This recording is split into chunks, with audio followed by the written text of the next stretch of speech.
Bueno, buenas tardes. Con la debida impuntualidad vamos a empezar la sesión.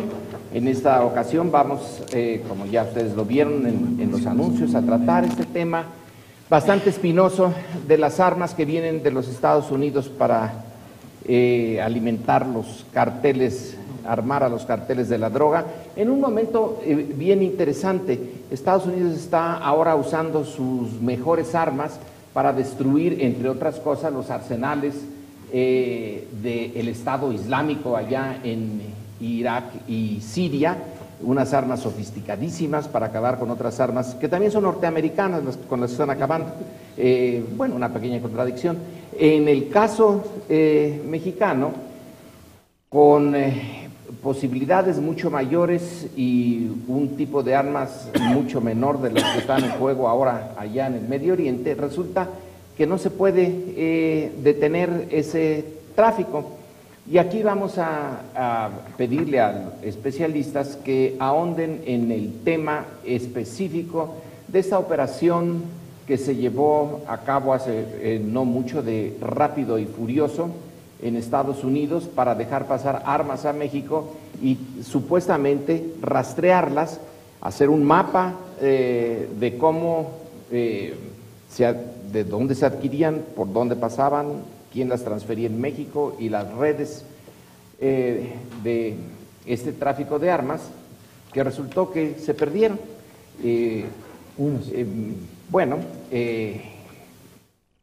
Contrasta mucho ese tema es histórico. En México se hacía de armas en Estados Unidos desde el siglo XIX. Estamos en el XXI y sigue la cosa. Para hacer la presentación, entonces, tenemos a Gonzalo Aguilar Sincer. Voy a ser muy breve en el currículum. Lo sustantivo es la presentación. Luego tendremos dos comentarios, el de Fabián Aguinaco Bravo y el de Denise Dresser. Y luego daremos, si se quiere responder el ponente a las observaciones, luego la palabra es de los miembros normales del sindicato, del seminario, da lo mismo, es un sindicato también, y luego el público, y más o menos a las 2 de la tarde terminaremos, unos minutos más, unos minutos menos. Entonces, empecemos. Gonzalo Aguilar Sincer es abogado, especialista en litigio y consultoría relacionados con el derecho penal, así como en derecho constitucional. Inicialmente, en su carrera, fungió como abogado del bufete Aguilar y Quevedo, y en el año 2005 fundó su propio el despacho de abogados Aguilar Sincer, bufete Aguilar Sincer. En su gestión profesional, el despacho de abogados, bufete Aguilar Sincer, se ha centrado, entre otras cosas, en la defensa de casos de servicio social y de víctimas vulnerables. Junto con Miriam Morales, que está aquí en el público, y Sergio Aguayo, Gonzalo concibió el proyecto Arma México, del que es socio fundador y sobre lo que ahora centrará su presentación de alrededor de unos 20 minutos. Por favor, Sergio. Gonzalo, tienes la palabra. Lorenzo, muchas gracias. Muchas gracias al Colegio de México, muchas gracias Sergio, muchas gracias Lorenzo, Denise, Fabián.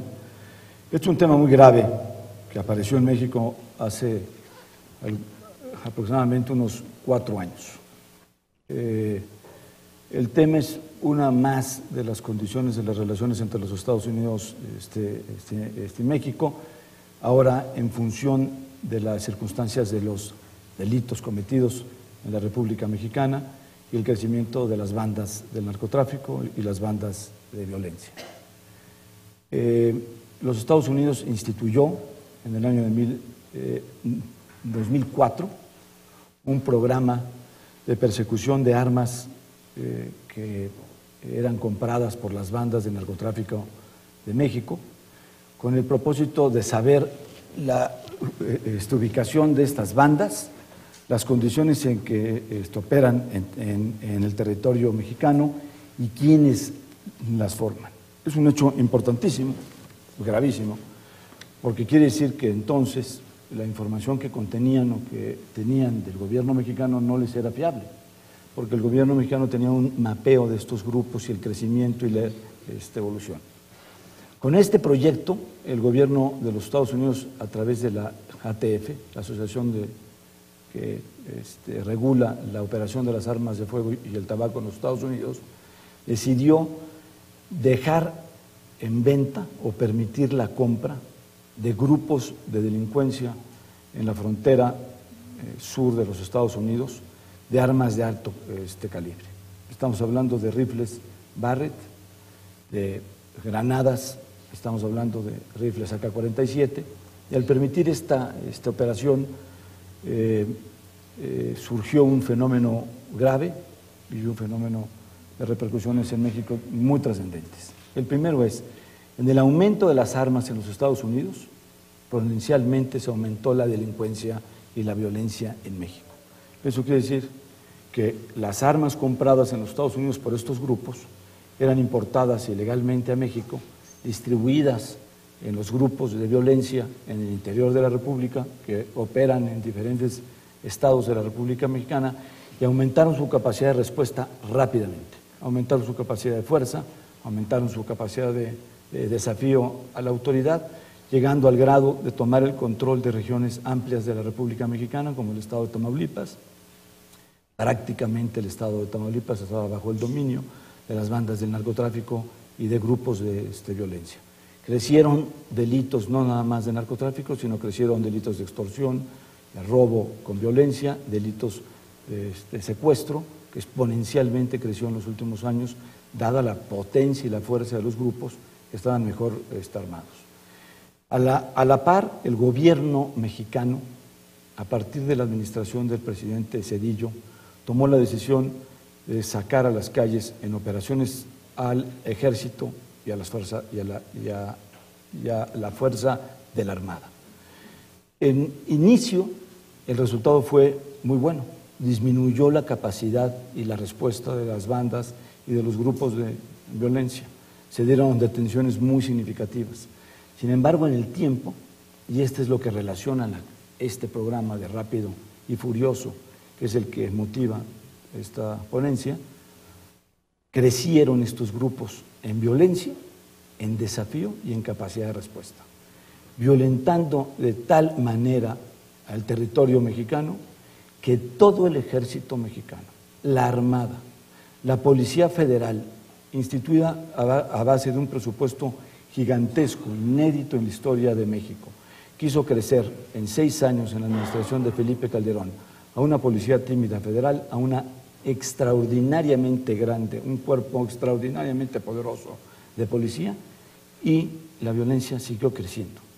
No se ha detenido, y una de las razones sustanciales la asociamos nosotros a la capacidad de fuego y a la soberbia de los grupos, que sabiéndose armados y teniendo la capacidad para responder a las fuerzas del orden, no nada más las corrompen, sino ahora las enfrentan y las combaten.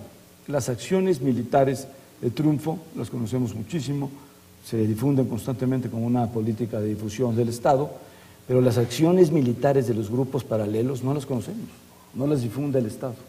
Y hay muchos antecedentes de respuestas de estos grupos que enfrentan al ejército mexicano o las Fuerzas Armadas y les ganan en el enfrentamiento.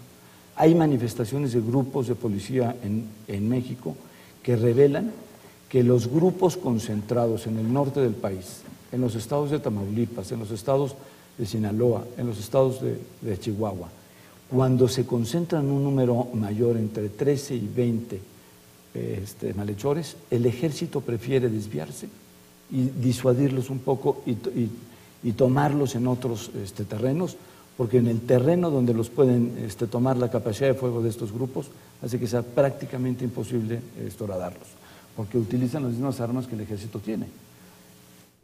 Esta es la razón principal del estudio que nos permitimos hacer en un grupo que formamos con Miriam Morales y otro grupo amplio de abogados y personas de la sociedad civil, tomando en cuenta un hecho sustancial. En México, si la sociedad civil no enfrenta la incapacidad del Estado para resolver los problemas cotidianos de seguridad y en otros muchos ámbitos, el Estado seguirá cometiendo los mismos errores y practicando los mismos actos de responsabilidad en el gobierno. Es indudable que el tema de seguridad es un tema que ha rebasado por completo la capacidad del Estado. La percepción de la población civil mexicana en el ámbito de la violencia es una de las condiciones y de las situaciones de mayor gravedad. En los años 90, en los sondeos de opinión a la población mexicana, de todos los extractos, en la pregunta de la mayor preocupación de su vida cotidiana, se concentraba en la vida social o en económica de sus grupos. Hoy, la mayor parte de estos grupos contesta la inseguridad, la violencia. Hoy, el secuestro se comete en Iztapalapa, en Nezahualcóyotl, o en colonias pequeñas, o en colonias rurales del interior de la República. En los años 70 era un fenómeno el secuestro aislado. Era para personas de enorme riqueza económica y hoy son para grandes poderes. ¿Cómo llegamos a este punto? ¿Por qué llegó a estas condiciones la inseguridad en México? ¿Por qué se fortalecieron estas bandas y estos grupos? Por las armas. La conclusión de nosotros es que una de las condiciones importantes, entre otros muchos de las razones, es su capacidad de fuego. En el año de 2004, como se los decía, el gobierno de los Estados Unidos tomó la decisión de llevar a cabo un programa de localización de estas bandas y de estos grupos y le dio el nombre de Rápido y Furioso. El programa Rápido y Furioso consistía en permitir la compra de armas en las tiendas del sur de los Estados Unidos, o sea, las tiendas de armas del sur de los Estados Unidos por parte de estas bandas, facilitar su tránsito por el territorio de los Estados Unidos y permitir su cruce en la frontera mexicana. Hay una implicación importante que es la inversión de dinero de los contribuyentes de los Estados Unidos para este tema que permitían que esta institución de programa, como lo habían mencionado estos grupos, funcionara. El tema sustancial fue que, dado el recorte del presupuesto en la administración de Obama, el grupo que instruyó este proyecto redujo su fórmula de ejecución. Y entonces, cuando se había diseñado colocar unas chips en las armas que permitieran su seguimiento a través de satélites, ya no era posible, decidieron continuar con el proyecto y es cuando se toma la intervención, o nosotros suponemos se toma la intervención de la autoridad mexicana. Permitieron, impulsaron, financiaron y ejecutaron la exportación, al menos registrada en el Congreso de los Estados Unidos, en el Senado, de 2.800 armas de alto calibre, de alto impacto, estamos hablando de rifles AK-47, estamos hablando de granadas, estamos hablando de lanzacohetes, estamos hablando de cuetones de destrucción que entraron a territorio mexicano y fueron entregados a bandas de narcotráfico. El proyecto tuvo momentos de grave impacto para la sociedad civil mexicana, porque se registraron varios hechos ilícitos a través de estas armas cometidos en contra de población civil mexicana. Al conocer todas estas circunstancias, un grupo de abogados y un grupo de luchadores sociales y conscientes de la situación que se encuentra en México, involucrados en el tema sustancial de que México carece de una estructura de civilidad y por lo tanto sus leyes no son cumplidas por su propia autoridad, nos abocamos a la investigación y establecer las posibilidades de hacerlo público y una estrategia para formular una denuncia seria ante la Procuraduría General de la República. El día de hoy por la mañana presentamos una denuncia que contiene 40 y tantas páginas, sustentada en la investigación fundamentalmente del Congreso de los Estados Unidos y en las investigaciones que realizamos nosotros de datos colaterales que permiten suponer que el Estado mexicano ayudó, conoció e intervino en la introducción ilegal de armas a territorio mexicano de alto calibre, de impacto grave, y que sabía y supo y tenía conciencia de que estas armas eran entregadas a la delincuencia organizada en el país con el propósito de cumplir un proyecto y un programa de los Estados Unidos con el argumento de encontrar la fórmula para detener el tráfico de armas, paradójicamente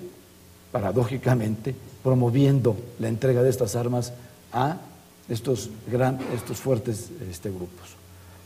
Ahí el tema causó un efecto en los Estados Unidos en sentido contrario y se hizo visible el programa de Rápido y Furioso que estaba clasificado a la muerte de un agente norteamericano en el desierto después de una acción de la criminalidad en la que se determinó después de los estudios balísticos que esta agente había muerto por una de estas armas de Rápido y Furioso. Hubo una inmediata reacción en los Estados Unidos. Yo tengo una opinión en lo personal en el tema de las razones que motivaron al gobierno de los Estados Unidos a hacer la investigación, pero terminó en un fuerte escándalo en el Congreso de los Estados Unidos que trajo una investigación, que es la fuente de la información de nosotros en la denuncia.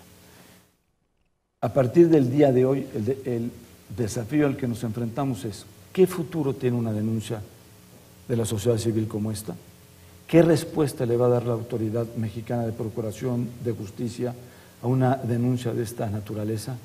¿Qué tanto se va a comprometer en una investigación? ¿Cuáles van a ser los resultados de esa investigación al poner en entredicho la actuación de instituciones como la CEIDO, antes CIEDO, de instituciones como el Ejército Mexicano, de instituciones como la Armada Mexicana, de instituciones como el CISEN mexicano, de instituciones como Aduanas en México, de instituciones como la Presidencia en México? Hay datos específicos que establecen reuniones con funcionarios de los Estados Unidos al amparo del programa Rápido y Furioso para establecer políticas o fórmulas de su implementación, en las que estuvieron presentes funcionarios de mediano y alto nivel mexicanos.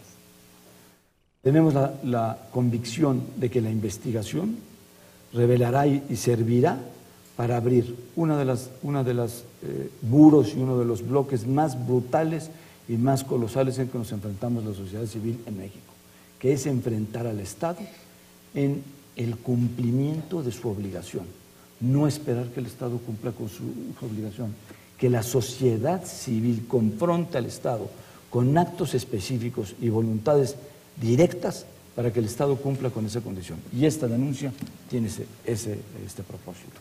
La denuncia está planteada en dos planos.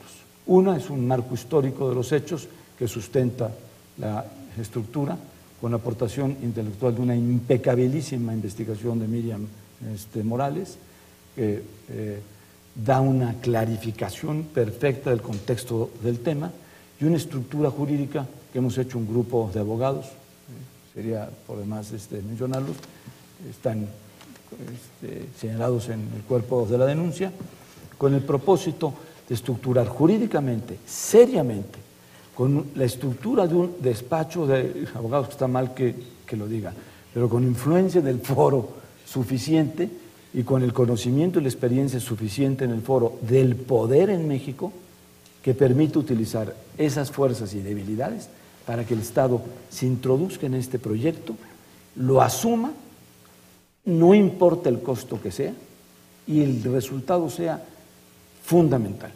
Primero, que se responda a la sociedad civil del derecho que tiene para exigir al Estado un cumplimiento de la ley y que el Estado cumpla con su obligación de hacer cumplir la ley y aplicar las sanciones a quienes han provocado uno de los más graves, de los más dramáticos actos de irresponsabilidad que se han cometido en los últimos años en México.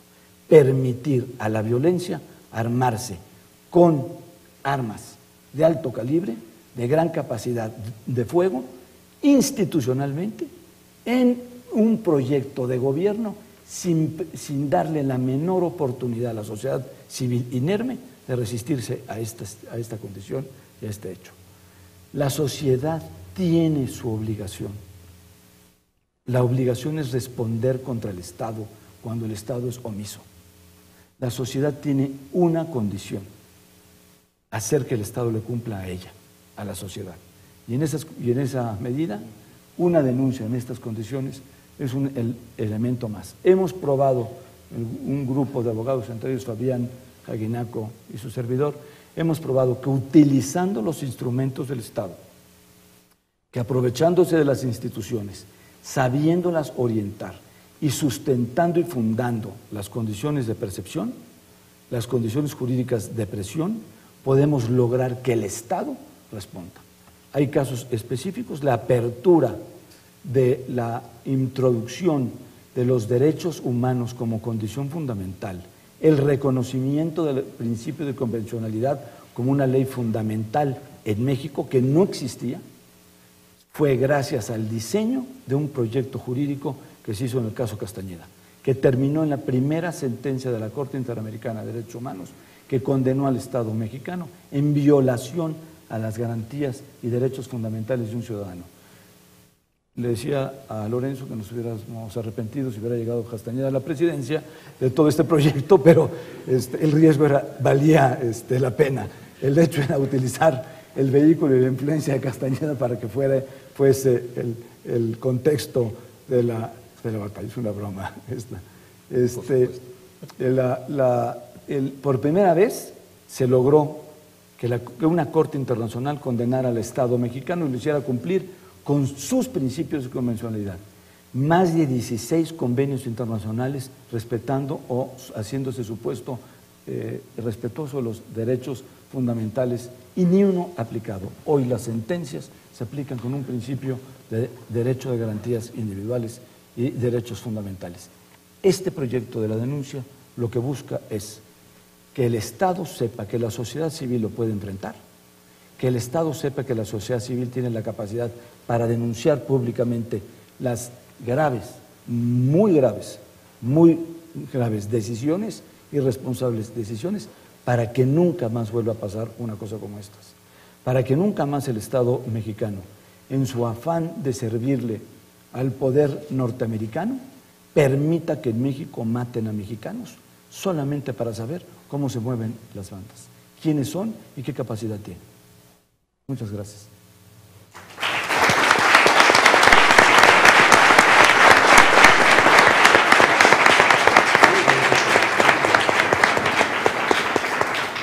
Bueno, pues sustantivo, a tiempo, mil gracias. El seminario entonces ahora tiene una primicia, la información de que se presentó hoy. Hoy, en la mañana. Ante la Procuraduría. Ante la Procuraduría General de la República, en la oficina del Procurador General de la República. Esperemos que el Procurador General de la República la reciba. Bueno, estuvo también en este seminario hace tiempo el procurador. Bueno, también el seminario ya está convirtiendo así en parte de los esfuerzos de la sociedad civil por, bueno, unos esfuerzos que nunca se acabarán, pero inagotables esfuerzos. Pero que hay que empezar. Ahora viene el turno a los comentaristas. Bueno, le abre el comentario Fabián Aguinaco Bravo, que es abogado, ya quedó claro, egresado de la Facultad de Derecho de la UNAM, realizó luego estudios de especialización en la Universidad Panamericana, maestría en Educación Humanista en la Universidad Iberoamericana, con estudios posteriores en Derechos Humanos y Garantías en el ITAM. Hoy es catedrático en esta institución, en el ITAM, y profesor de varios diplomados en otras universidades.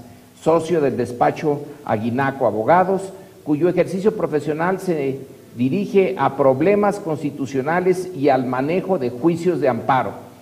Abogado en los tribunales federales, en la Comisión Interamericana de Derechos Humanos, que ahora se está convirtiendo en algo importantísimo para nosotros, y en la Corte Interamericana de Derechos Humanos, con sede en San José de Costa Rica. Es autor de diversos artículos relacionados con el juicio de amparo. Fabián, por favor, tienes la palabra. Gracias. Denise, Lorenzo, Gonzalo, Sergio. Yo quisiera empezar por recordar a Mahatma Gandhi en este tema. con el discurso que pronunció frente al Congreso Nacional Indio el 7 de agosto de 1942. Y dice: esta es una hora crucial. Si permanecemos quietos y no jugamos nuestra parte, no estaremos en lo cierto. Y de eso se trata, de jugar nuestro papel como sociedad, como institución, como comentaristas, como abogados. Hemos escuchado el contenido de esta denuncia preparada por Gonzalo y todo su equipo. No nos queda duda de que tras esta denuncia hay una serie de violación importante a los derechos humanos y a los tratados internacionales sobre derechos humanos y al derecho humanitario. Pero me preocupa algo más. No quisiera quedarme en la superficie. Creo que por abajo de este grave tema de los derechos humanos se está generando una profunda y grave crisis en el derecho, que se traduce en una crisis de la democracia. Y aquí se preguntará, ¿por qué en una crisis de la democracia? Y me parece que la pregunta va en relación a lo que nos han comentado, porque equivale a una crisis del principio de legalidad.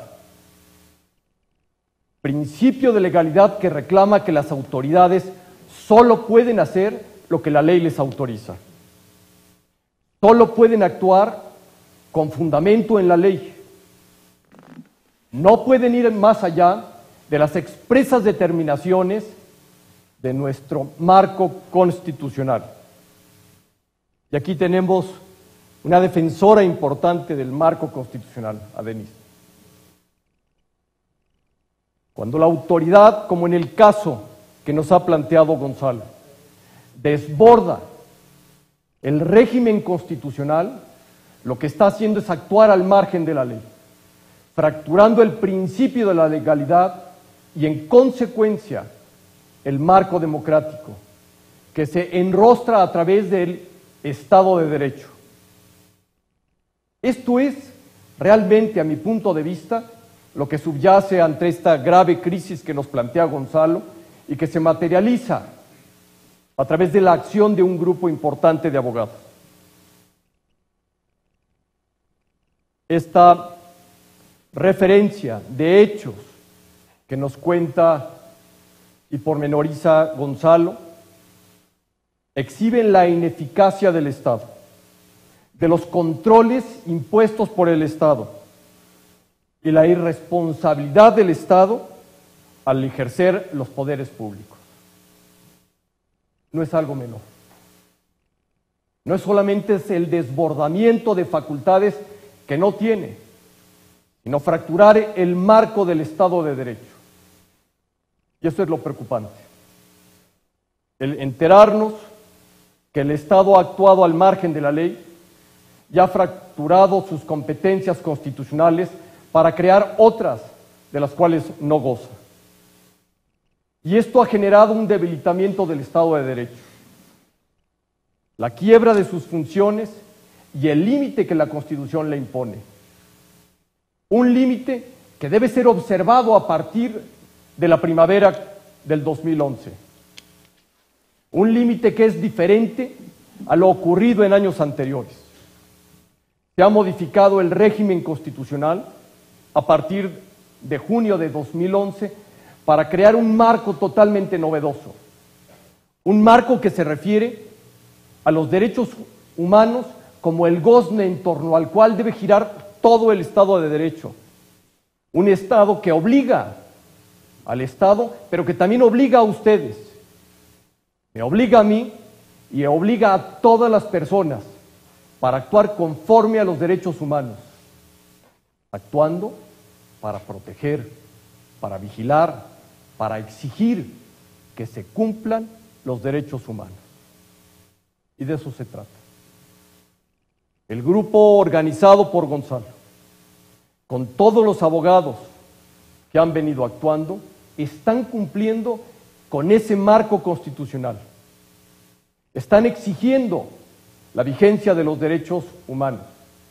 Están reclamando por parte del Estado que se respeten esos derechos humanos que han sido fracturados con los actos realizados en esta operación, dudosamente amparada por tratados internacionales también, pero que ha quedado al descubierto y que hoy nos enseña que hay cientos, miles de muertos y víctimas que están reclamando y alzando la voz para que esto salga a la luz. El órgano revisor de la Constitución no solamente modificó el entorno constitucional, sino que agregó un marco internacional de principios y normas que vigilan y exigen a los estados dar cumplimiento a los derechos humanos. Ambas fuentes, la nacional y la internacional, inciden en un punto central: la persona, la defensa de la persona. Todo aquello que no vaya en favor de la defensa de la persona estará yendo en contra de estos principios constitucionales y convencionales que hoy son norma suprema para cumplimentar el régimen del Estado de Derecho. Tengamos en cuenta que la Constitución es un campo de exigencia normativo inmediato y directo. Nada escapa a la Constitución bajo este nuevo régimen de derecho, bajo este nuevo paradigma constitucional. Los derechos humanos a partir de la persona. Todo lo demás, todo lo que gire en el Estado, tiene que ser consecuencia de estos derechos humanos. Antes era lo contrario. La persona giraba en torno al Estado, a sus instituciones. Hoy hemos cambiado el rumbo, o supuestamente lo hemos transformado. Los derechos humanos son el gozne en torno al cual todas las instituciones, todas las personas, privadas o públicas, estamos encaminados a descubrir estos derechos humanos y aplicarlos. En consecuencia, prohíbe que las instituciones autoricen o lleven a cabo actuaciones que vulneren o transgredan estos derechos. Y este es el caso. Aquí hay la coincidencia de que el Estado, a través de sus instituciones, no solamente ha desconocido los derechos humanos, sino que los ha transgredido, los ha vulnerado y los ha pisoteado. La falta es realmente seria. No es una invitación a poner solamente en la mesa un tema grave. De suyo esto ha sido ya relevante, el que ustedes estén aquí, el que haya ocurrido la presentación en la Procuraduría. Eso es muy importante. Pero la labor apenas empieza.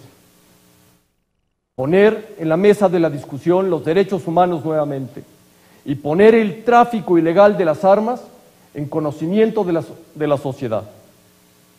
Esto es el punto de partida. No hay regreso en esto. Si todo está influido, si todo está irradiado e informado por los derechos humanos, la consecuencia es la actuación de todos en consonancia con esta modificación constitucional. Bajo esta dirección, bajo esta óptica, hemos de entender y calificar los hechos que nos ha narrado la denuncia presentada por Gonzalo, su organización y los abogados que han ayudado en su formulación. Quisiera reflexionar en este tiempo que me corresponde con mayor puntualidad en la importancia que tienen las personas y los derechos humanos. Y quiero puntualizar en esto a partir de una diferencia. Es un hecho desafortunado el acrecentamiento de la violencia en nuestro país, o es un acto de injusticia notoria lo que está ocurriendo.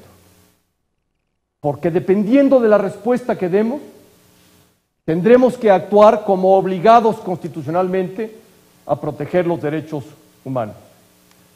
Si bien es un hecho desafortunado, ha sido muy lamentable. El crimen organizado ha invadido el país. El crimen organizado ha tomado el territorio y no nos queda más que encomendarnos a la astucia de los policías. Sí, ya me ha preocupado. Si es un hecho de injusticia, tendremos que actuar. Un hecho desafortunado, quizá un terremoto, los terremotos que ocurrieron en 1985, o el gran terremoto que devastó Lisboa en 1775. Y no cabe duda que todos lo han calificado como un hecho desafortunado. Algunos invocarán cuestiones deontológicas, otros dirán y se preguntarán ¿por qué nos tocó a nosotros? Sin embargo, atrás de esto habrá razones de injusticia.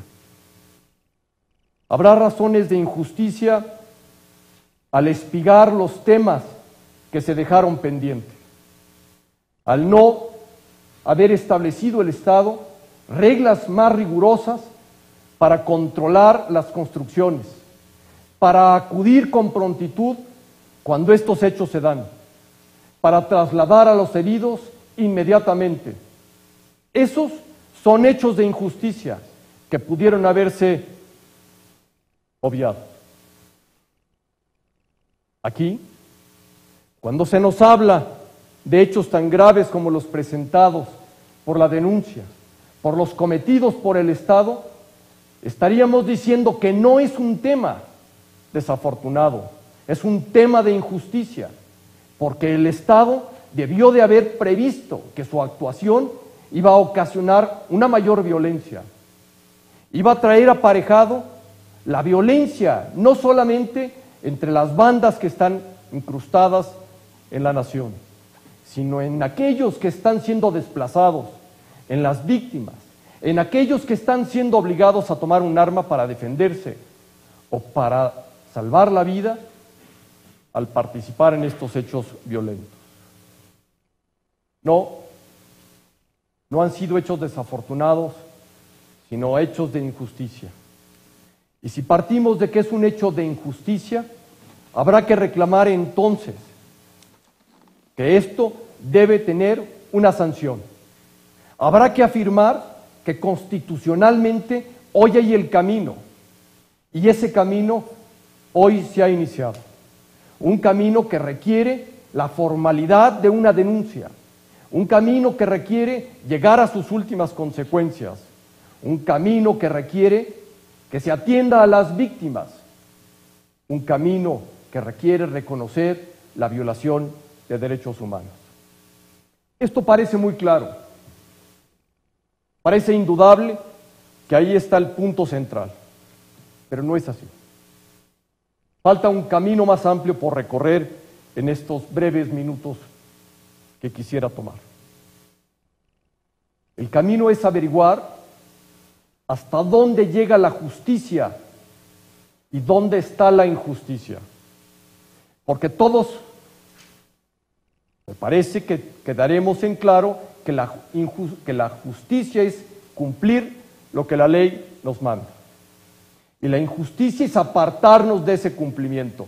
Pero yo creo que cuando estamos hablando de injusticia, debemos profundizar en el concepto de la injusticia, y no desde el tipo de vista deontológico, ni de cuestiones de una construcción jurídica de la injusticia. La injusticia también se da por no hacer nada. La injusticia también se da por guardar silencio. La injusticia también se da por voltear la vista y no ver lo que ha ocurrido. La injusticia también ocurre cuando somos sordos y ciegos al reclamo de las víctimas. Ahí está la verdadera injusticia de todos aquellos que no participamos y no hemos querido participar por miedo a nuestra intervención. Esto es más grave. Y es más grave que la injusticia directa cometida por los actores del Estado o los particulares. La injusticia por omisión es porque decidimos apartarnos, porque decidimos ser ciegos, porque preferimos guardar silencio y decir que las cosas sigan ocurriendo, al fin y al cabo era lo que tenía que haber pasado. Esto no es cierto. La injusticia, cuando es omisa, la injusticia cuando ha dependido de nuestro silencio, es más grave. Y no me refiero a la injusticia moral, no me refiero a la inequidad, me refiero a la falta de civilidad y de compromiso como ciudadanos de una república democrática que exige a todos tomar un papel serio en el desenvolvimiento de un país que se ha transformado a partir de una reforma constitucional seria, una reforma que nos convoca a todos y nos exige a todos tener obligaciones. Esa es la transformación más importante. Esa es la injusticia a la que me refiero. No la justicia moral, esa dependerá de cada uno. Me refiero al guardar silencio, a la falta de civilidad y compromiso. Esa es la más seria. Concluiría yo, para no quitarle más tiempo a Denise, quizá en recordar dos hechos importantes.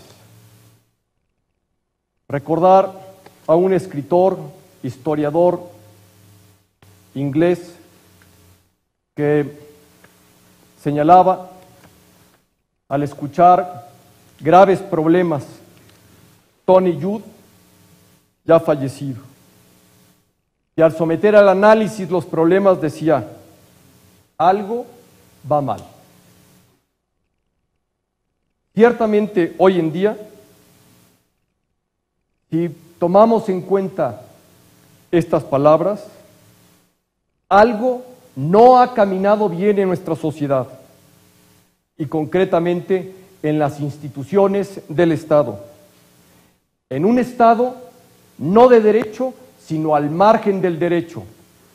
Y aquí, recurriendo a Mahatma Gandhi, nuevamente diría, qué fácil es empuñar un arma, un fusil, una bomba, pero qué difícil es demostrar las propias ideas solo con las palabras, oral o escrita, en paz y hasta con la fuerza del silencio. Muchas gracias.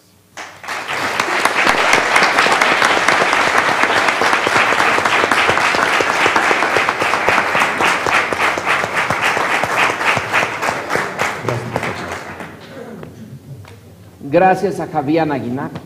Ahora tenemos la última intervención, que es la de Denise Dresser. Ella fue alumna de aquí, estudiante de aquí del Colegio de México de Relaciones Internacionales, y luego, dejando el colegio, fue a obtener su doctorado en Ciencia Política en la Universidad de Princeton y ahora es profesora en el ITAM. Es fundadora de la Asociación Mexicana de Derecho a la Información, la AMEDI, y pertenece a una coalición ciudadana que es Defendamos el Bosque y la Ciudad. Entre sus publicaciones, la que me acuerdo que me llamó la atención y sigo usándola en mi bibliografía, es lo que fue su tesis doctoral, Neopopulist Solutions to Neoliberal Problems, Mexico's National Solidarity Program, que como ya publicación o como tesis, se la editó el US Mexican Studies Center de la Universidad de California, allá en La Joya. Denise es además colaboradora de varias publicaciones de la El Reforma, de Proceso, es colega junto con Sergio Aguayo de una mesa política los lunes con Carmen Aristegui y, en fin, está siempre en todas las causas, algunas perdidas, pero que, como ya se dijo aquí, tienen que hacerse desde la sociedad civil en relación a los múltiples problemas que presenta el Estado mexicano. Denise, por favor. Muchas gracias. Es un gran placer, agridulce, estar aquí. Cuando yo estudié aquí hace muchos años fui profundamente infeliz, pero me dieron una gran educación y tuve el privilegio de tener como maestro a Lorenzo Meyer, de quien sigo aprendiendo todos los lunes, y de tener como colega en la mesa política a Sergio Aguayo, con quien siempre discuto, pero acabamos en el mismo lugar, que es parados del lado del ciudadano. Cuando reflexiono sobre nuestro atribulado país, la letra de una canción de Bruce Springsteen me viene a la mente. Estamos lejos, muy lejos de nuestra casa está muy lejos de nosotros.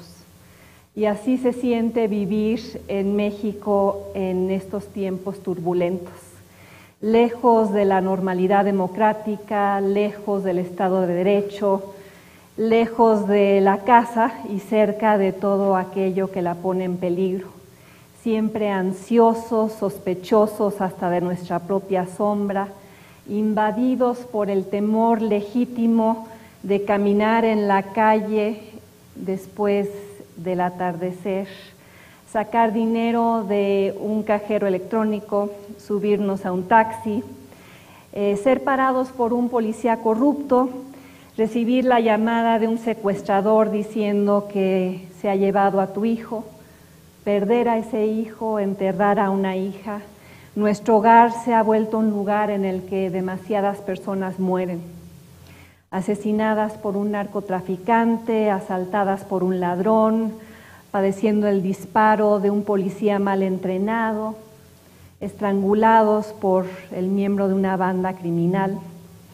Basta con recordar lo que el periódico Reforma llama el ejecutómetro, una muestra mensual del número de ejecuciones que ocurre en este país, y revela que en los primeros 100 días de Enrique Peña Nieto murieron exactamente el mismo número de personas que en los últimos 100 días del gobierno de Felipe Calderón.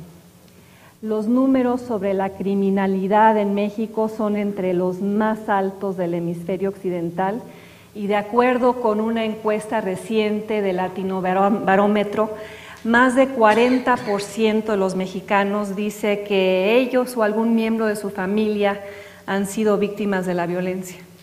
La inseguridad, según un estudio de JP Morgan, le rebana 1% del Producto Interno Bruto del país anualmente.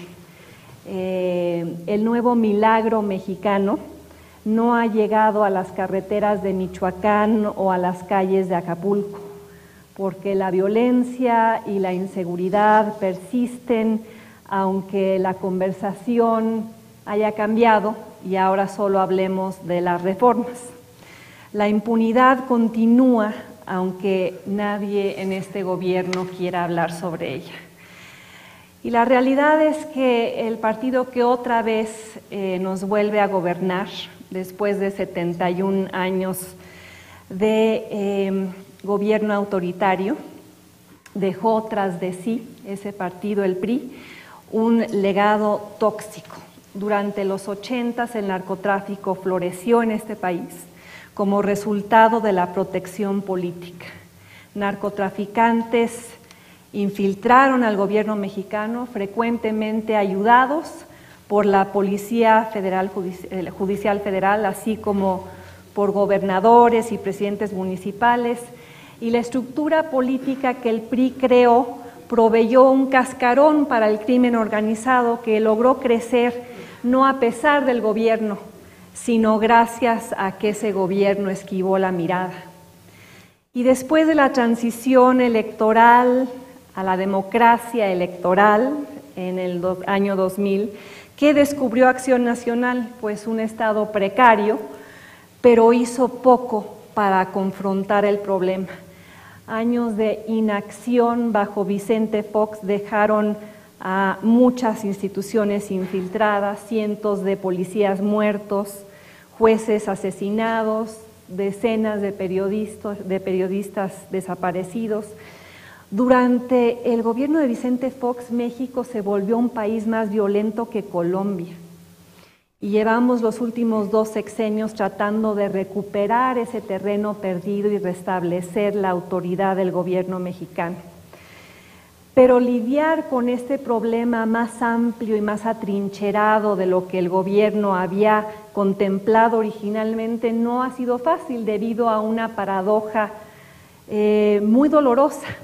Los esfuerzos del gobierno por combatir el narcotráfico se ven diariamente minados por la influencia corruptora del narcotráfico, pero el narcotráfico no podría sobrevivir sin la protección de elementos cómplices del gobierno. Quienes trafican cocaína en este país gastan más de $500 millones en mordidas, lo que es el doble del presupuesto de la Procuraduría General de la República. Y como resultado, muchas veces es difícil distinguir a quienes persiguen a narcotraficantes de los narcotraficantes mismos. Y por ello, México, y por favor reflexionemos colectivamente sobre esto porque parece trivial, pero no lo es. Vivimos en un país donde si eres víctima de un crimen, la última persona a la que le hablas es a un policía. Y ante esta corrupción, ¿qué ha hecho el gobierno? Pues sacar a los militares y moverlos alrededor del país. Pero como resultado de este papel expansivo, el ejército se está volviendo la autoridad suprema, si no es que la única autoridad en múltiples estados. Y esa militarización está llevando a una mayor corrupción en una institución que era la última barrera de contención con la cual contábamos, y está llevando al uso mayor de las armas. Como el grupo detrás de la iniciativa a la cual pertenezco, Desarma México, argumenta, los lugares más calientes del infierno están reservados para aquellos que permanecen neutrales en tiempos de gran conflicto moral. Y por eso este seminario hoy, para invitarlos a que no permanezcan neutrales. Porque la famosa frase de Dante ilustra lo que pasa y nos pasa. México muchas veces impasible ante la violencia, México pasivo ante las armas que la producen, México paralizado ante un conflicto que nos involucra a todos, nos atañe a todos, nos toca a todos. El hecho incontrovertible de que más armas significan más homicidios. Y desde que en 2004 Estados Unidos terminara con la prohibición de vender armas de asalto, las muertes van en aumento. Ahí están los datos duros, exponencialmente, brutalmente, trágicamente. Para el 2012 el aumento de muertes por armas de fuego en los últimos 8 años era ya de 178%. Y estos datos provienen de la investigación hecha por este grupo, hecha por Miriam. Los homicidios se triplicaron ante el pasmo de la autoridad y la indolencia de la población. Crecieron debido a una política pública contraproducente en Estados Unidos y una falta de control gubernamental en México, produciendo una realidad letal. La Universidad de San Diego calcula que desde el 2010 al menos 235,000 armas han cruzado la frontera de Estados Unidos. lo cual ha producido ganancias de casi 127 millones de dólares para la industria armamentista. Y en cada elección federal, el National Rifle Association desembolsa alrededor de 20 millones de dólares para asegurar la persistencia de su propia rifle bancada. Aquellos que cierran los ojos ante la correlación entre armas y violencia, aquellos que protegen a grupos de interés, como el National Rifle Association, por encima del interés público. Ayudados por un gobierno, el de Enrique Peña Nieto, que ha desacelerado la colaboración con el gobierno estadounidense en cuanto al tema del tráfico de armas se refiere, según un estudio reciente del Wilson Center titulado U.S. Firearms Trafficking to Guatemala and Mexico. Ayudados entonces por un gobierno mexicano que no parece particularmente preocupado por detener el influjo de AK-47 que crece día con día en Arizona, en Nuevo México, en Texas, en lugares donde rara vez se persigue a quienes venden a compradores ilegales. En un país donde portar armas es considerado un derecho constitucional y no una amenaza a la paz pública, exportando así la violencia que suele acompañar la aportación de un arma que no se usa para cazar, porque una AK-47 no se usa para cazar, al menos de que sea un dinosaurio, sino para matar a policías y a miembros del Poder Judicial y a elementos del Ejército y a empresarios secuestrados, para contribuir a la decisión de un grupo criminal de atacar a un rival y de paso asesinar a inocentes víctimas del fuego cruzado, llevando así a que en los últimos 3 años, de las 75,000 armas confiscadas, 60,000 en México hayan provenido de Estados Unidos, llevando así a que grupos criminales mexicanos empiecen a adentrarse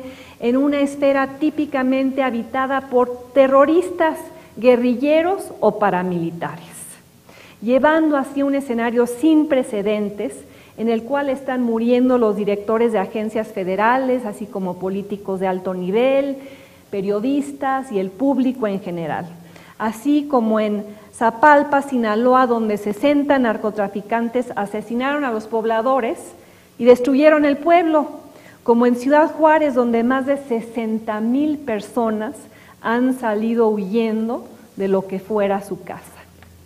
Y el problema reside no solo en la venta de armas y su traslado del norte al sur de la frontera, tiene que ver con eso que preocupa a nuestro grupo, con programas como Rápido y Furioso, que buscaron introducir armas deliberadamente a México con el supuesto objetivo de rastrearlas. También tiene que ver con lo que el gobierno de Barack Obama alentó y permitió, aunque nadie quiera asumir responsabilidad política por ello. Y años antes de eso, la administración Bush con el programa Operation Wide Receiver, que involucró cientos de armas compradas por intermediarios y después canalizadas a México. Iniciativas basadas en la idea controvertida de dejar que las armas caminen, de permitir que sean ilegalmente trasladadas y usadas y desplegadas con efectos nocivos que nuestro país padece cada vez más. Reitero, cientos de civiles ejecutados, millones de mexicanos atemorizados y ante ello esfuerzos para enfrentar el problema que han sido erráticos o inconsistentes. Respuestas del gobierno mexicano, como en el caso de Rápido y Furioso, que han sido tan escuetas como la cantidad de armas que el gobierno estadounidense decomisó en la frontera. Solo 6,668 en los últimos años. Posturas oficiales de parte de Peña Nieto que no han estado a la altura del problema y que revelan la falta de voluntad política para afrontarlo más allá de la retórica y cada vez que viaja a Estados Unidos, que es poco. Más allá de las palabras pronunciadas por un presidente que no las acompaña con acciones, más allá de la imagen de colaboración cultivada por dos gobiernos que prefieren la perpetuación del statu quo por encima de una actitud más agresiva que acarrearía problemas políticos. Y el problema esencial, señoras y señores, es que no logramos lidiar con la cultura de la ilegalidad. Estamos padeciendo una transición democrática que tan solo revela la inexistencia o la precariedad del Estado de Derecho. Un poder judicial asolado por la ineficiencia y la corrupción que no puede asegurar, ni en los casos más mínimos, el cumplimiento de la ley. Casos de corrupción oficial, aquellos de gobernadores acusados de vínculos con el narcotráfico, que ahí siguen y que no ha habido una sola investigación oficial al respecto. Y por ello la impunidad es rampante. Y seguimos atacando el problema con más armas, cuando en realidad, citando a George Orwell, refiriéndose a la guerra, y extrapolo para referirnos a nuestra guerra en particular, denunciamos las guerras mientras preservamos el tipo de sociedad que las hace inevitables. México, el país que tiene una estructura política, económica, social, que hace al crimen y al narcotráfico posible. Un país caracterizado por políticos que protegen a narcotraficantes, narcotraficantes que financian a políticos, aquellos que lavan dinero e instituciones financieras que lo permiten, jueces que se vuelven cómplices del crimen organizado y criminales organizados que lo sobornan. ¿El narcotráfico de qué se nutre y de qué vive en este país? Pues vive del hecho de que 75% de los crímenes no son jamás reportados por falta de confianza en la autoridad y donde 98% de los crímenes jamás son resueltos o castigados. Entonces, si eso no cambia, no importa cuántos narcotraficantes capturemos, incluso cuántas armas decomisemos, si no confrontamos al crimen organizado con la ley, vamos a seguir combatiendo el cáncer con una aspirina y combatiendo los síntomas, ignorando sus causas. Ignorando un problema que no puede ser resuelto con más armas, con más balas, con más miembros del ejército en las calles, con más sangre en el suelo. La estrategia actual basada en el armamentismo y la militarización de México ignora lo que no queremos enfrentar. Fuerzas policiales tan débiles y tan corruptas y tan mal entrenadas que no nos protegen. Grupos criminales entrenados por el ejército estadounidense que después se unen a los Zetas. Una presencia militar que está llevando a mayores violaciones de derechos humanos, como acabamos de presenciar en Tlatlaya.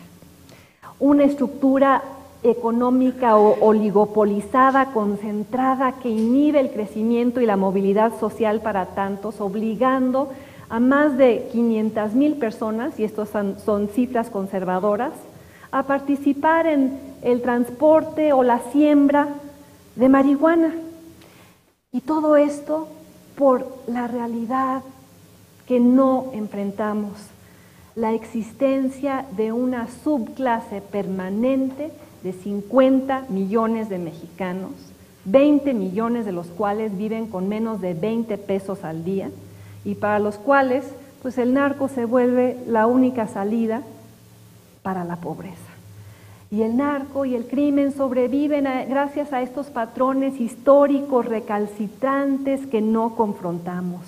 Y si no los confrontamos, insisto, no importa cuántas tropas se entrenen, cuántas armas se usen. Colombia gastó más de 10,000 millones de dólares, ayudados por los estadounidenses, para librar su propia guerra contra el narco. ¿Y qué ocurrió? Pues sí, un nivel mayor de seguridad quizá, y eso es cuestionable, pero un mismo nivel de drogas. Y de ahí que seguir peleando esta guerra sin centrarnos en el Estado de Derecho, pues va a ser absolutamente fútil.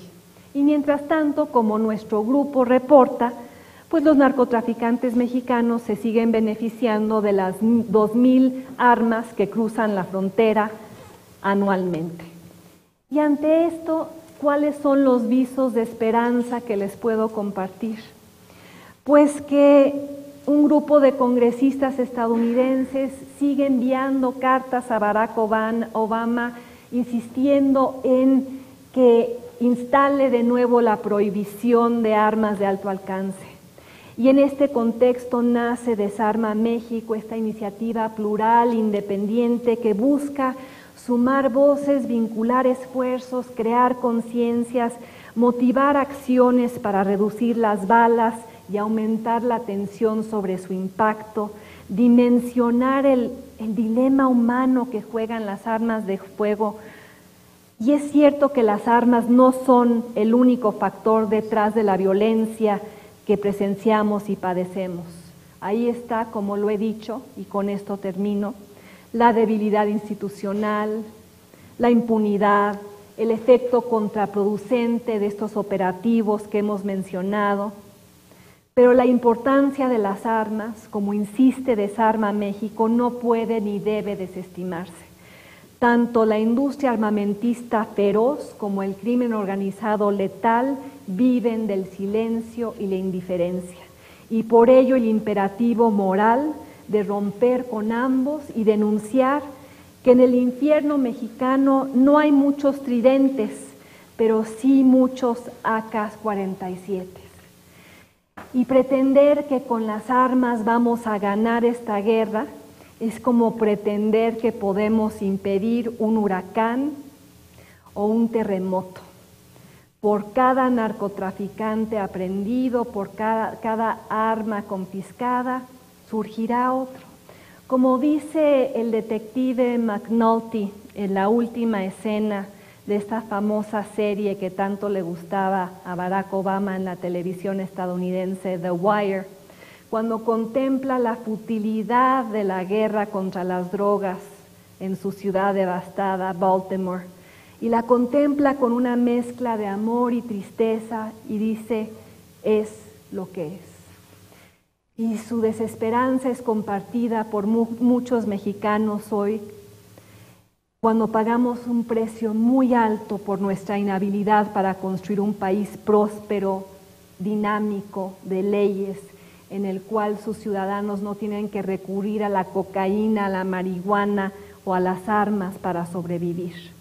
Pero estamos también pagando un precio muy alto por la hipocresía y los dobles estándares de la sociedad estadounidense.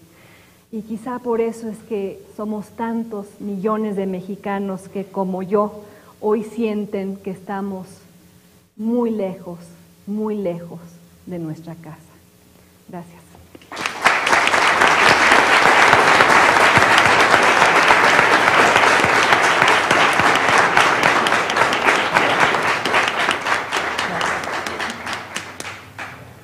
Bueno,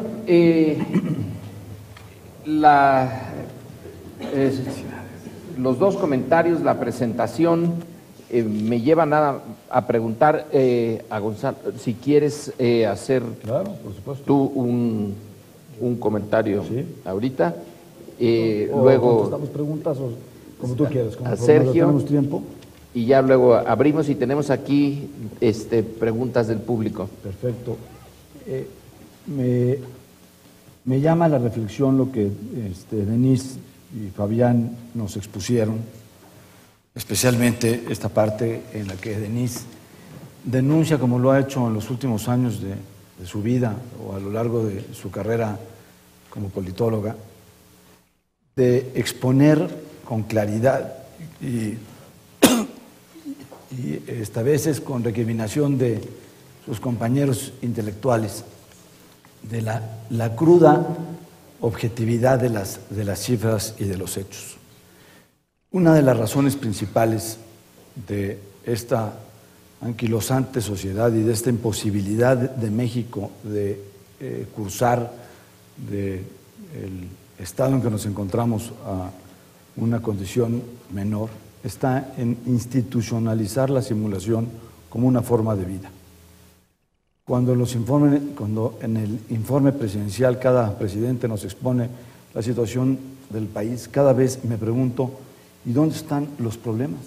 Siempre nos exponen unos avances extraordinarios, y si sumara yo todos los avances del régimen del PRI con los avances del corto y desigual régimen del PAN, me vería yo en un país de una gloria extraordinaria, y los Estados Unidos serían un vecino incómodo para nosotros por faltos de construcción y de ejecutividad, con todos los avances de carreteras, de proyectos, de inversiones, de grandezas. Mi conclusión, después de un estudio muy amplio y mi compromiso de encontrar las respuestas a estas preguntas y estos cuestionamientos, es la conclusión de que el problema principal que aqueja a nuestra sociedad es el sentimiento profundo en ausencia de civilidad. Vivimos todos los días, sin cumplir las normas que nos son obligadas a nosotros mismos y no respetando las normas que otros creen o deben cumplir. Nos damos vuelta en lugares prohibidos, aceptamos que nuestras policías todos los días nos pidan dinero en la calle y simulamos y seguimos simulando pensando que estamos invirtiendo grandes cantidades para mejorarlas. Aceptamos que estamos combatiendo el delito de extorsión y se produce en nuestros propios reclusorios y lo sabemos y no hacemos absolutamente nada, ni como sociedad ni como Estado. El problema principal está en que el Estado no tiene una exigencia de su sociedad para cumplir con la ley, porque la sociedad ya se acostumbró a vivir en el estado de inmoralidad. La corrupción está inmensa profundamente en nuestras instituciones y en nuestros personajes. Tenemos a los hombres más ricos del mundo que todos los días avasallan la economía de nuestro país y son considerados como tótems a los cuales hay que adorar. Tenemos instituciones del poder enormes como las televisoras, a los cuales todos los días las alimentamos más para ser más poderosas. Tenemos a una sociedad que cada vez responde menos a la resistencia de las grandes reformas que nos hacen suponer que vamos a llegar a la enorme grandeza de ser una nación inmensamente rica. Y no tenemos la más mínima condición ni posibilidad de cumplir con la ley. Eso que dice Denise, todos los días hacemos algo nuevo que siempre sale mal. Y ese algo nuevo siempre sale mal porque no hacemos lo que debemos hacer. Eso es. Gracias, Gonzalo. Nos quedan, supongamos que podemos prolongar esto hasta las 2:15. Bueno, vamos a poner entonces 2:15 ya como límite. Normalmente es el momento en que los miembros del seminario, que no es sindicato, hacen una intervención si quieren, y si no, miren, tengo aquí un montón de preguntas que yo creo que debería yo de leerlas todas para que nadie se quede fuera, y ya luego el ponente y los comentaristas toman lo que quieran hasta las 2:15. Entonces, ahora le pregunto a los miembros del seminario, ahorita, ¿quieren intervenir o callen para, no para siempre, pero sí para un rato? Entonces, bueno, Sergio, tú que eres el capo de este sindicato, ¿quieres intervenir o empezamos entonces? Bueno, la primera es nada más de información, ya está dicho, pero la pongo. La denuncia, ¿ante qué instancia se hizo y qué autoridades incluye? Otra pregunta, se ha dicho que es erróneo permanecer pasivos ante la situación que vive en el país. ¿Qué puede hacer un estudiante promedio para mejorar la situación? además de mejorar su promedio, que sería una forma. Si bien se dedicó un buen tiempo a hablar de la denuncia, no se compartió la evidencia en que se sustenta, qué tipo de reuniones hubo entre los gobiernos de México y Estados Unidos en torno a Rápido y Furioso. Pues yo le había puesto que se callara esto y no se calla. ¿Quiénes participaron? ¿Qué se negoció o qué se pactó? ¿Cuándo y dónde se dieron estas reuniones a las que hace referencia la denuncia? ¿Cómo se obtuvo esta información? Vámonos. ¿De dónde proviene el dato de las mordidas de los traficantes de cocaína, de los traficantes de droga en general? ¿Hay soberanía en México? ¿Por qué la denuncia solo fue en México? Supongo que quiere decir, y no también en Estados Unidos. Bueno, ya con que se haya hecho en México, ya es una ganancia. ¿Creen que la iniciativa Mérida fue la ratificación de Rápido y Furioso o fue una extensión de Rápido y Furioso? ¿Creen que el ejército debería ser retirado o coinciden con la idea de que es indispensable, que actualmente es indispensable, supongo, su presencia en todo el país? En 2013, tras los incidentes de Connecticut, California y otros estados, el director de la National Rifle Association declaró: la única manera de detener a una persona armada es una persona más armada.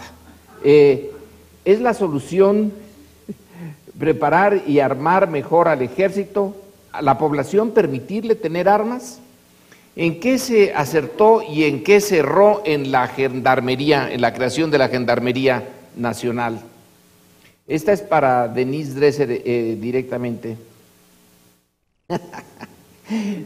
¿Por qué fue infeliz durante sus estudios en el Colegio de México? ¿Es una pregunta de otro infeliz? Puede ser que sea la pregunta de otro que está infeliz también aquí. ¿Cuál es la propuesta para mejorar la calidad de vida en México? ¿La globalización podría ser un factor de la problemática del país?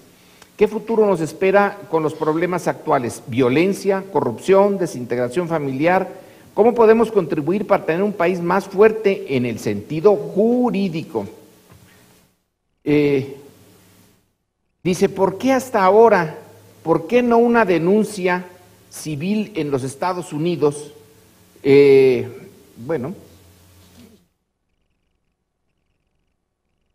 Me queda claro que el Estado es incompetente para defender los derechos humanos de la sociedad civil, pero esa sociedad civil está conformada por hombres y mujeres y niños. De todas estas personas, ¿quiénes son los más afectados? ¿En qué sentido están siendo perjudicados?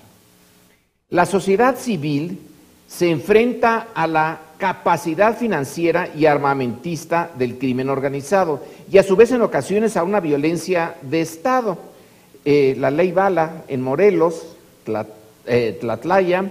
¿Cómo hacer frente a ello mirando más allá de instancias nacionales e internacionales, puesto que las internacionales en el derecho manejan una preponderancia del Estado para hacer justicia? A ver, por aquí la redacción, pero la redacción se tiene que hacer muy rápido. Y sin usar las armas, como ocurrió en Michoacán. Sociedad civil y global organizadas, porque hay muchas causas por las cuales luchar, y que una sola sociedad minimizada a unos cuantos miembros que luchen no puede llevar adelante este esfuerzo. Ante el paralelismo histórico con la época de oro del cartel de Medellín, que a finales de los 80 emergió como una fuerza armada, la participación de los Estados Unidos ante esto fue más bien de interés geopolítico, sea por la revolución sandinista o el encubrimiento del narco mexicano. ¿No sería más preciso referirse a la tesis que demuestra que el interés de los carteles transnacionales a la perpetuación de un conflicto de baja intensidad con el objetivo de despoblar, para hacerse de los recursos y regular movimientos, hacer a un lado a los movimientos progresistas en América Latina. Por lo tanto, no hay guerra fallida ni omisión de Estado, sino una complicidad perversa. Dos últimas. Y ya, con esto tienen más que suficiente para las respuestas. En México, como en el mundo, no hay crimen organizado, sino hay armamento. El ejército mexicano está legalizando las armas con los rurales de caballería que pertenecen al ejército. ¿Qué acciones siguen en el desarme en México? Y finalmente, ¿creen ustedes que la sociedad civil sea realmente los que podemos hacer el cambio, o tenemos que acudir a las instancias internacionales? Bueno, hay suficiente material para dar respuestas y empezamos con nuestro ponente. Voy a concentrar un poco las preguntas para hacer una respuesta global de algunas de ellas que tienen el mismo sentido. La denuncia se fundó en informaciones que emanaron de investigaciones del Senado de los Estados Unidos al formar una comisión que revisó el programa Rápido y Furioso.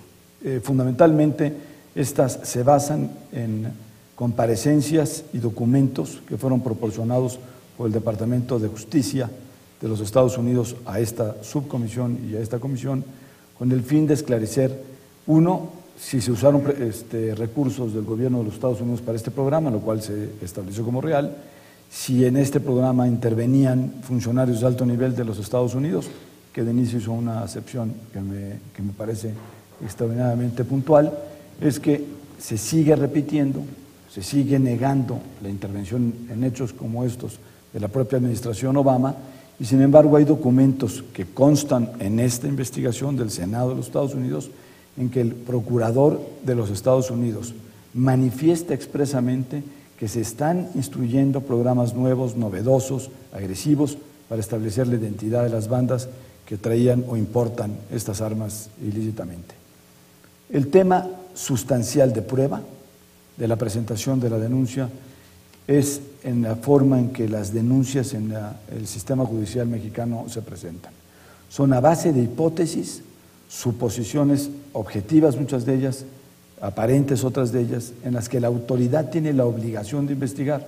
O sea, es decir, la denuncia no tiene que traer consigo prueba contundente, sino la denuncia tiene que traer consigo los indicios suficientes y las hipótesis sólidas que permitan suponer que hay una base para que la autoridad tenga la obligación de investigar y esclarecer los hechos. Estas bases son los comunicados que se encuentran ya publicados por el Congreso de los Estados Unidos y se pueden ver fácilmente en las páginas del Congreso de los Estados Unidos, específicamente también en la página que Desarma ha formado para ello, y donde hemos incluido ya la denuncia, donde encontrarán ustedes las bases donde la denuncia sustentó los hechos y las circunstancias que fundan la exigencia de la autoridad para la investigación. Son específicamente declaraciones y documentos. Les voy a dar un ejemplo de uno de ellos, que es muy revelador.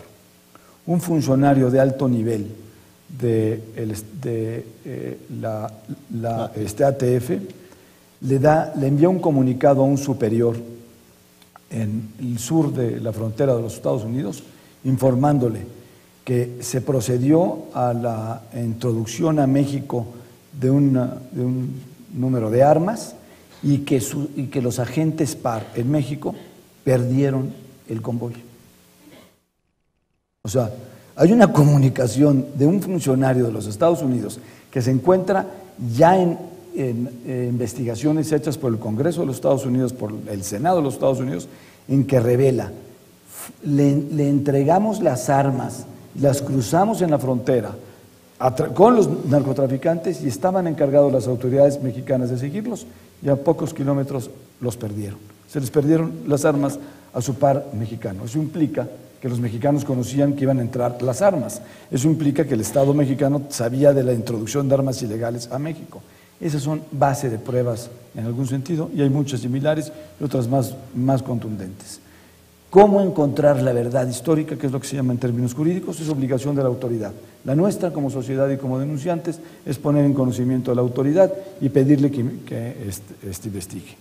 En relación a por qué nos limitamos a México, tenemos un par, que son las asociaciones en los Estados Unidos que luchan en materia de armas y contra la laxitud de las leyes en los Estados Unidos que permiten la adquisición de armas y que llevan una historial muy grande. Estas denuncias públicas y activismos se llevan con ellos a la par, hay una combinación. Este proyecto de Desarma no es un proyecto que surgió sobre las rodillas, no es una cuestión que se creó como una idea para enfrentar una situación. Se estudió, se elaboró, se ha construido perfectamente y se ha diseñado perfectamente. Y por último, yo agregaría nada más la razón que motiva la denuncia desde la sociedad civil. ¿Y por qué la sociedad civil tiene que hacerlo? Porque el Estado no cumple con su obligación de investigar. Y la sociedad civil tiene la facultad para exigírselo.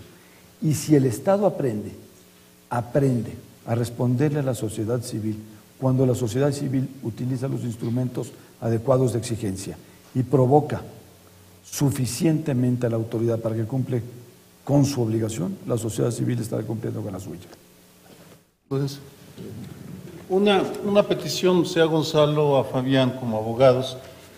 La figura que se utiliza de víctimas directas, es el término, sí, me parece muy innovador. Ojalá y lo puedan explicar porque es de los aspectos más novedosos que me parecieron en la lectura. Esa es una aportación extraordinaria y muy sólida que hizo un grupo de abogados jóvenes. Esto es un proyecto también de abogados jóvenes, sustancialmente de abogados jóvenes. Esta aportación la hizo el despacho de José Miguel Castillo y Felipe Gómez Montt, junto con otras reflexiones de otros colaboradores como Paulina. La sustentabilidad era cómo llegar a presentar una denuncia ante el Estado y tener la legitimación para presentarla apareciendo como víctimas. O sea, es decir, ¿qué te importa a ti lo que está sucediendo en la importación de las armas si tú no tienes legitimación para hacerlo? En una investigación con un rigor extraordinario, que es la simpleza, es ver lo aparente real, que es mirarlo con los ojos abiertos, es hacernos de las manifestaciones y de las construcciones del nuevo sistema jurídico mexicano que obedece a estos movimientos sociales de representar más la ley de víctimas, más los derechos humanos como una institución de derecho. Y entonces recogimos de la ley de víctimas la facultad para que cualquiera que se sienta agredido o que sienta que corre en riesgo o que el bien jurídico que se tutela en sí mismo pueda ser transgredido por una acción criminal, tenga el derecho de asistir a las autoridades y ponerlo en conocimiento de ellas para que éstas se aboquen a su investigación. Es un derecho de víctima directo subjetivo, como se llama. ¿Y cuál es eso? En un futuro, una de estas armas puedo estar caminando en Reforma y me pega un disparo. Y ese es el derecho que tengo para exigir que se investigue y se castigue a quienes permitieron su entrada. Eso es fundamentalmente.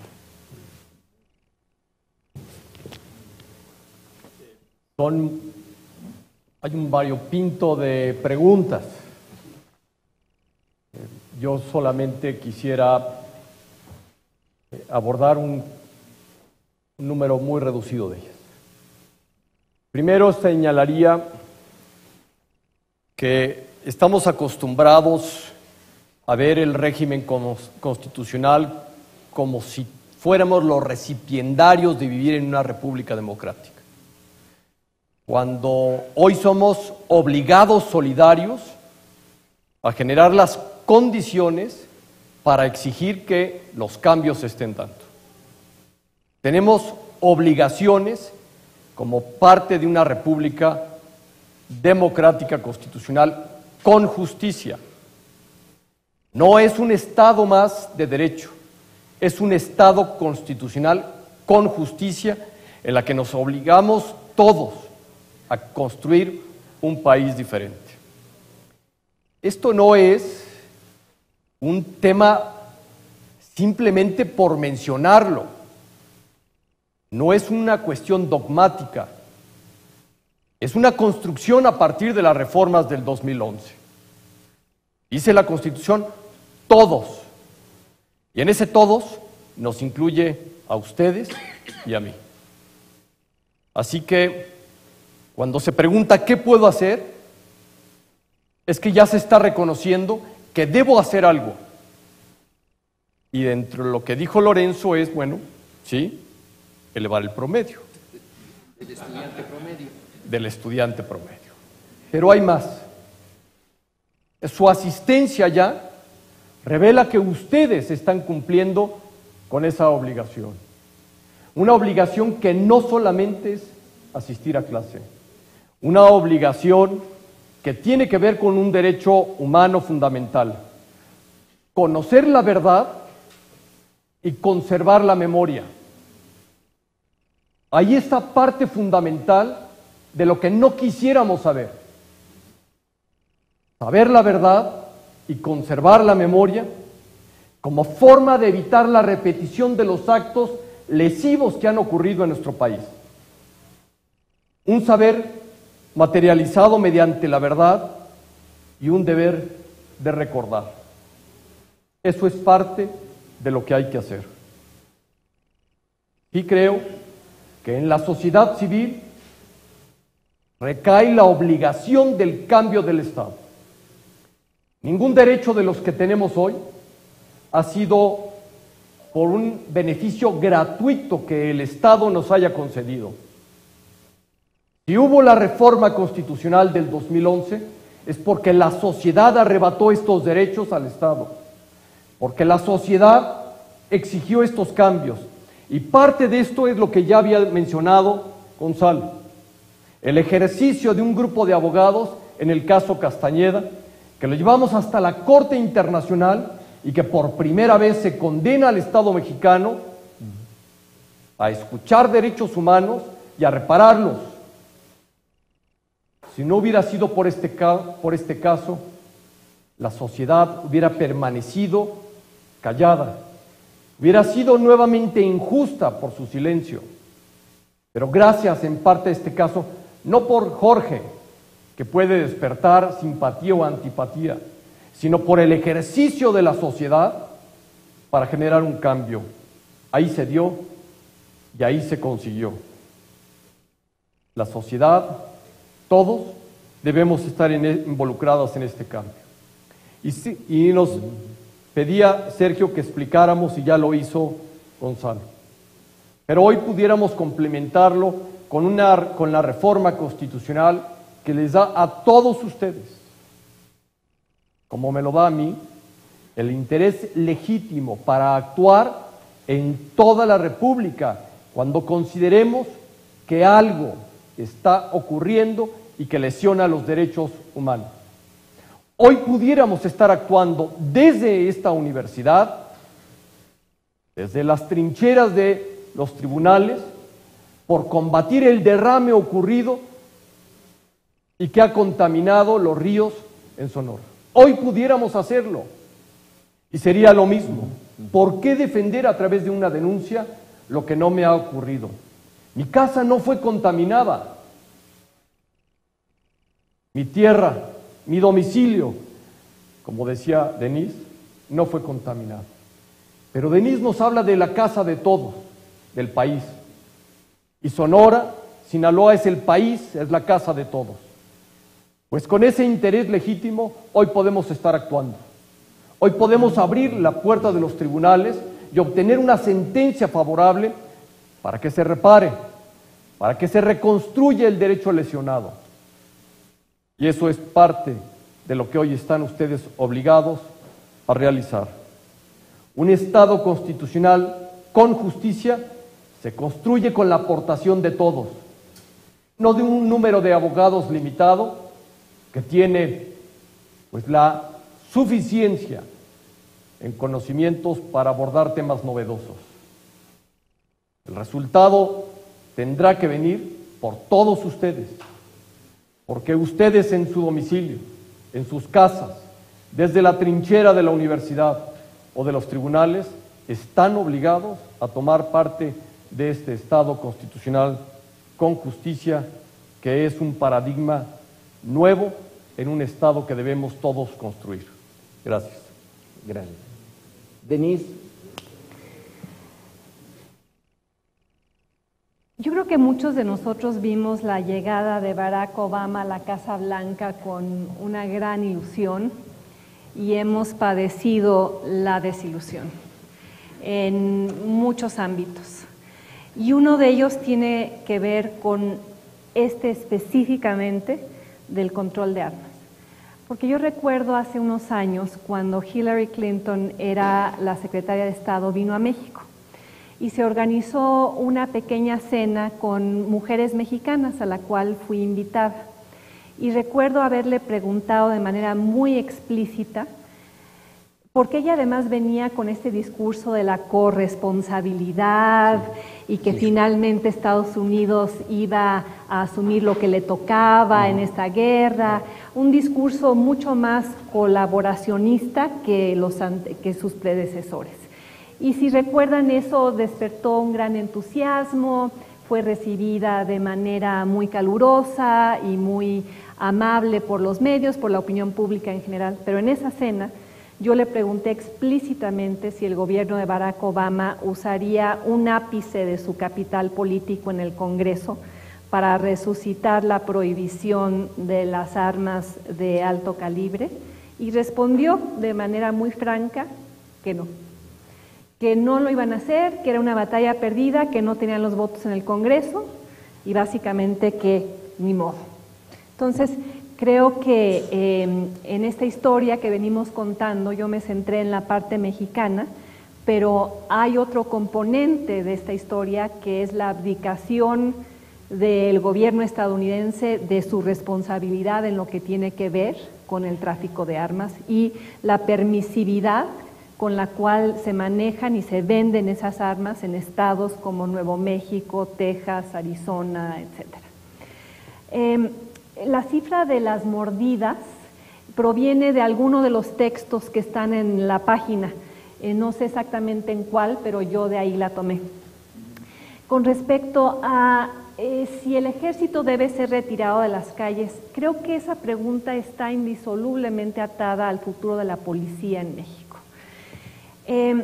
¿Por qué? Hace poco estuve en Inglaterra. Tengo una hija que estudia en United World College en Gales. La fui a ver y pasé un día visitando estaciones de policía en Londres, porque me interesaba saber cómo es que se comporta la policía que tiene la mejor reputación sobre la faz del planeta. Y resulta ser que la policía londinense, y además hay una estación de policía por cada borough, y pregúntense dónde están las estaciones de policía en México, que suelen ser una caseta deshabitada junto a un tianguis. La policía londinense no puede portar armas. Puede llevar toletes y gas, pero no porta armas. Solo en casos excepcionales, cuando hay un criminal violento que tiene un arma, lo cual es difícil porque las armas están prohibidas, entonces se llama a un especialista en armas. Y por eso el año pasado Inglaterra tuvo un nivel de crimen anual comparable al de la ciudad de Detroit en un mes. Y también me aboqué a preguntar sobre quién regula a la policía. Y resulta ser que la policía inglesa está regulada por algo que se llama The Police and Criminal Evidence Act, que son como 2 volúmenes de cientos de cuartillas con miles de palabras que regulan cada actuación de la policía desde el momento en el que encara a alguien en la calle. Y no sé si vieron recientemente que ahora la policía londinense va a tener que portar una cámara para que se grabe su interacción con los ciudadanos. Pero esa policía tiene reglas para cómo interroga. Todos los interrogatorios tienen que ser videograbados. Si alguien es detenido por la policía, puede consultar su expediente en el internet. Hay toda una serie de reglas sobre cómo se arman las filas o cómo un criminal es identificado por un testigo ocular. Y pregúntense quién regula a la policía en México y qué reglas hay. Y aplaudimos, muchos aplaudieron desaforadamente la aprobación del Código Nacional de Procedimientos Penales, que dejó totalmente fuera la regulación de la policía, porque la Procuraduría no quería hacerlo, porque no quería perder control, no quería perder poder, porque no hay que confiar en la policía. Pues si partimos de esa premisa, ¿a quién le vamos a encargar cosas básicas como vigilar las calles? Por eso está el ejército, porque la policía en México es absolutamente disfuncional, porque además el Código Nacional de Procedimientos Penales, ¿qué hizo? Pues prohibió la entrada a los tribunales, no solo de las armas, sino también de las cámaras, quitándole al ciudadano un derecho que sí tiene el ciudadano londinense, que es que cualquier interacción con la policía o con el proceso de justicia sea videograbado. Entonces, ¿qué pasa en México? Llega el ejército y, como ha descrito Fernando Escalante en su artículo La muerte tiene permiso, el ejército llega y se desmantela con ello a la policía.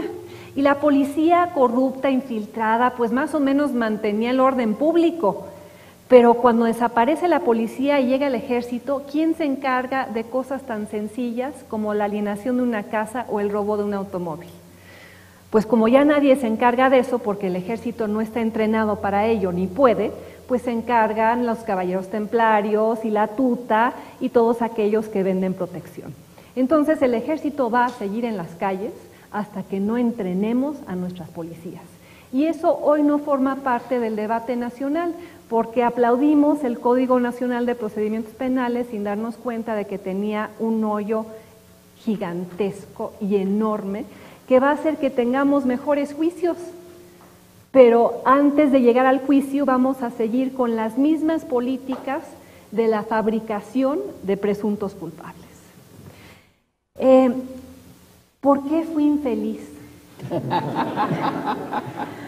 Yo estudié en esta institución en los 80s y era un microcosmos del sistema autoritario mexicano.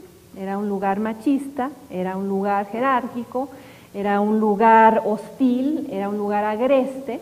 Alguna vez Marta Sagún, cuando era vicepresidenta, me mandó un mensaje a través de una amiga preguntándome que por qué la odiaba tanto, porque yo había escrito muchos artículos sobre ella y su discrecionalidad. Y yo le mandé decir que yo no la odiaba, que yo solo odiaba a mis 24 compañeros de generación del Colegio de México. Con la honorable excepción de Fernando Espresante. Y los odiaba pues porque arrancaban las hojas de los cuadernos, de los journals para que uno no los pudiera leer, porque era la crisis económica y solo había una beca por la cual todos competíamos, que era la beca Fulbright, y en una clase de 25 personas solo había 3 mujeres, y yo salí de aquí huyendo y tengo aquí debajo del vestido las cicatrices de mi paso por el Colegio de México. Pero al mismo tiempo reconozco que me dio una gran educación que me permitió ganar esa beca a pesar de las hojas arrancadas de los cuadernos, y con ello llegué a Princeton, una de las universidades más competitivas del mundo, y cuando llegué ahí fue una liberación porque descubrí lo que era tener colegas y no personas que permanentemente te metieran el pie. La sociedad civil y el cambio. Yo no estaría aquí hoy si no pensara que el cambio reside en ustedes. Porque yo ya he perdido toda la fe que alguna vez tuve y que deposité en Vicente Fox, como muchos de los que fuimos partícipes del voto útil. Yo ya he perdido la fe en que la clase política de este país haga algo por cambiarlo de manera positiva, porque si viven en un sistema político que funciona muy bien para ellos, funciona de manera fantástica para los partidos y los monopolistas y los oligopolios y las televisoras y los líderes sindicales, funciona muy mal para los ciudadanos. Pero para una clase política que tiene el privilegio de acceder a carretadas de dinero público y cero rendición de cuentas, pues ¿qué incentivos tendrían para cambiar este sistema? Absolutamente ninguno. ¿Quiénes sí tienen incentivos para cambiar al sistema? Pues ustedes, me imagino, y sobre todo los estudiantes. Esa pregunta que alguien hizo, ¿qué puede hacer un estudiante?, me la hacían en cada conferencia que yo he dado en los últimos años en este país y que he ido a cada estado de la República. Lo considero una tarea casi de evangelización ciudadana. Y me cansé tanto de la pregunta que escribí un libro, que se llama El País de Uno, y no hago referencia a él por hacerle publicidad, sino porque es un manual de ciudadanía. Tiene una serie de pasos sobre cómo armar una marcha, cómo escribir un desplegado, cómo ser irreverente ante el poder, cómo combatir a un monopolio, cómo sumarse a causas como esta, cómo sumarse a Yo Contribuyente y llevar el caso hasta la Suprema Corte y pelear batallas, sí, muchas veces perdidas, pero algunas se ganan. Y además se ganan porque yo me despierto en las mañanas con esa frase de Martin Luther King que decía que el arco moral del universo es muy largo, pero tiende a doblarse hacia la justicia. Entonces los invito a ayudarme a doblarlo hacia la justicia. Gracias. Gracias.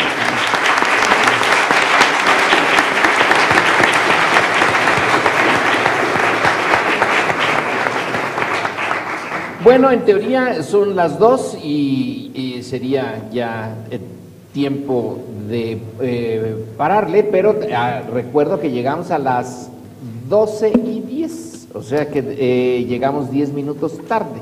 Y para completar las 2 horas todavía tenemos 10 minutos. Vuelvo a preguntarles a los miembros del seminario si quieren participar ahorita o ya nos vamos a la segunda parte, que es así, lo sentimos mucho. Esta es la parte pública y luego en la otra ya discutimos más tete a tete con una comida.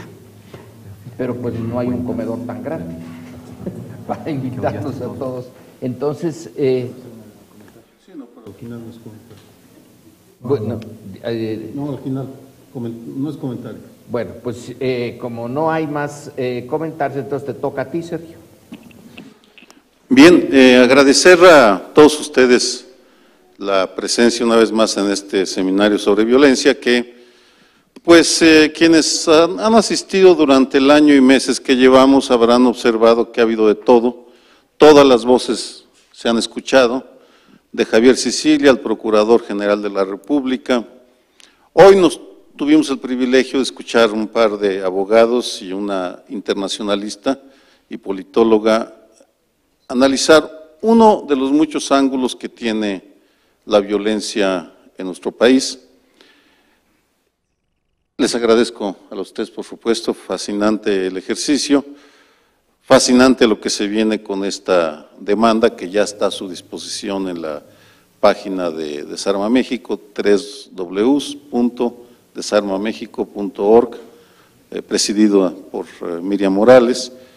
Por el lado de la investigación, quisiera reconocer el trabajo de Paulina Arriaga, que ya fue mencionada por Gonzalo y creo Fabián, y una egresada del colegio que está ahora en Georgetown haciendo su posgrado, Marcela Valdivia Correa. Las próximas actividades, para que lo tomen en cuenta y lo anoten a quienes participan en el seminario, el 15 de octubre habrá otra primicia.